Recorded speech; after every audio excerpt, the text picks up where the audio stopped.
ಅಲ್ಲಿ ರೇವಣ್ಣವರ ಬಂಧನ ಭಾಳ ದ್ವೇಷದಿಂದ ಮಾಡಿದ್ದು, ನಮಗೆ ಟೈಮ್ ಬರುತ್ತೆ ನಾವು ತೀರಿಸ್ಕೋತೀವಿ ಅಂತ ಮಾತಾಡಿದ್ದಾರೆ ದೇವೇಗೌಡರು.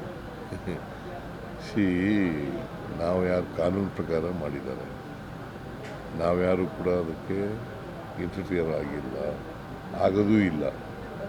ಅದೊಂದೇ ಅಲ್ಲ, ರೇವಣ್ಣನ ಕೇಸ್ ಒಂದೇ ಅಲ್ಲ, ಎಲ್ಲ ಕೇಸ್ಗಳಲ್ಲೂ ಕೂಡ ನಾವು ಇಂಟರ್ಫಿಯರ್ ಆಗಿ ಕಾಲ ಬಂದ್ರೆ ನಾವು ಉತ್ತರ ಕೊಡ್ತೀವಿ, ಕಾಲ ಬರುತ್ತೆ ನಮಗೂ. ಅಧಿಕಾರಿಗಳಿಗೂ ಎಲ್ಲ ಸುಳ್ಳ್ರಿ.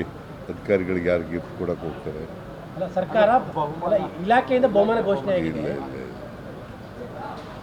ಅದೇನೋ ಮಾಡಿಲ್ಲ. ಅಲ್ಲ, ಟೈಮ್ ಬರುತ್ತೆ ನಮಗೂ ಕೂಡ ಅಂತ ದೇವೇಗೌಡರು, ನಮಗೂ ಟೈಮ್ ಬರುತ್ತೆ ತೀರಿಸ್ಕೊಳ್ಳೋಕ್ಕೆ ಅಂತಾರೆ. ಈಗ ಕಾನೂನು ಪ್ರಕಾರ ಮಾಡಿರ್ತಾರೆ, ಅವರು ಕಾನೂನು ಪ್ರಕಾರ ಮಾಡಲಿ. ಅವ್ರ ಕಾಲದಲ್ಲಿ ಅವ್ರಿಗೆ ಅಧಿಕಾರ ಬಂದರೆ, ಅಧಿಕಾರ ಬರಲ್ಲ, ಒಂದು ವೇಳೆ ಬಂದ್ಕಿಂದ್ರೆ ಅಧಿಕಾರ ಅವರು ಐ ಡೋಂಟ್ ನೋ ಯಾವ ಅರ್ಥದಲ್ಲಿ ಹೇಳ್ತಾರೋ ಗೊತ್ತಿಲ್ಲ ನನಗೆ.